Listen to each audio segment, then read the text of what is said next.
Good afternoon, everyone.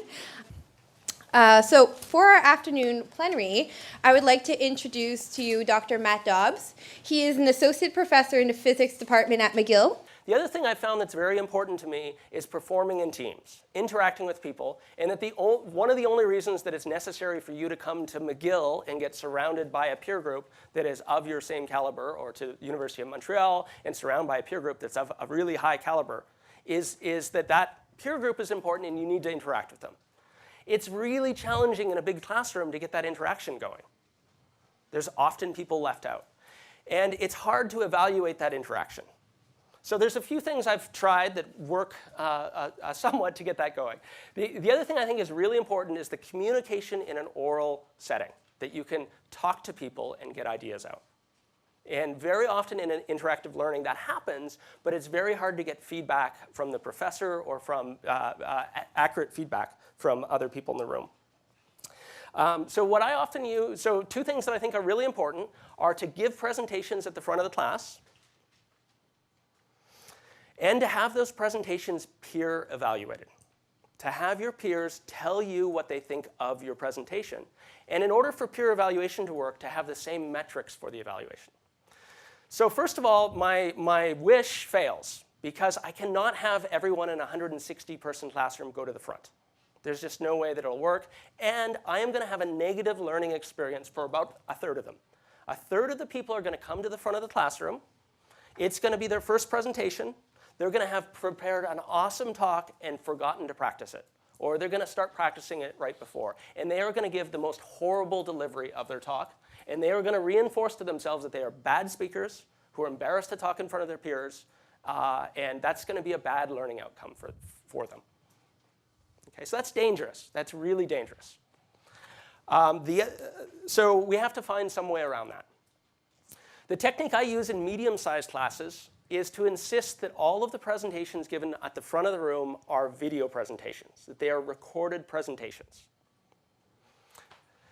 This also attacks the other thing is that very often, very few people can give a presentation that's 4 minutes long and actually make it 4 minutes long. They get nervous, they talk slow. They fail to practice, so their presentation is too long. Whatever happens, you feel terrible cutting them off at 4 minutes. For a video presentation, they cut themselves off.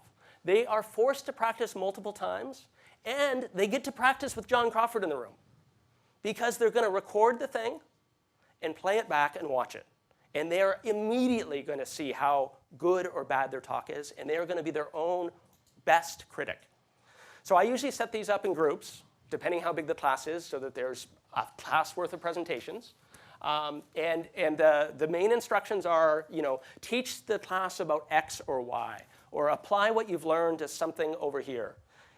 Have it approved by email by me ahead of time, and then you will have the screen in 4 minutes, or 5 minutes, or 10 minutes, whatever the allocation is. And you can do anything you want, including just a stand-up presentation. You can do a slideshow, a PowerPoint with your voiceover, but it needs to be your real voices, and you need to present to the class. And I am amazed at how many people afterwards come up and say, wow, that was really hard, because I had to record it 46 times before I was even partially happy with it. Okay? A lot of people do this and they record the presentation of the speaker themselves, which is just, if I get to see this presentation, I'll be horrified by all the mistakes I made through. I'll be my worst critic. And it won't, it'll be much better for me if I get to practice it a few times ahead of time. So what you get from these presentations is the ability to practice. You get feedback from yourself, and you're your own best critic. You know what you want out of that. You know how you want to present things, how you want to sound, what your rate of speech should be, and so forth. And you get to iterate on that. So you get to do 10 presentations instead of just one the night before. You save the embarrassment factor because you're not going to do anything on that film that you don't want people to see. You'll edit it out. In all cases, I will bet you any amount of money that we have a strong connection between the material they're showing and a personal involvement in it. And that artistic aspect is part of that personal involvement, but just having to work with another person and present things is part of that personal involvement. The repetition, having to record it a few times, is important as well. The final thing that we get to do with this is peer evaluation. Now, we talked about time management a little bit and time triage.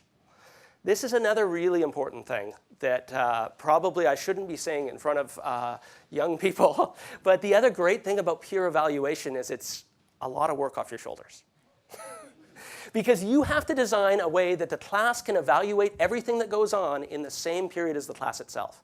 What that means by definition is that your work, you do it too, right? I have to evaluate it myself.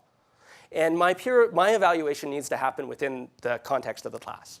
So with presentations like these, I'll hand out a grading sheet, and I'll have a column for each and every person, and I'll ask everyone to grade everyone's presentation except their own.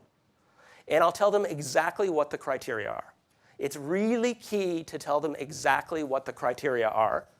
And this does two things. It helps them, the most important thing actually I think it does is it makes them listen to the presentations. They have to think about them. And they're continually saying, oh, is this different from mine? Is it better than mine? Is it worse than mine?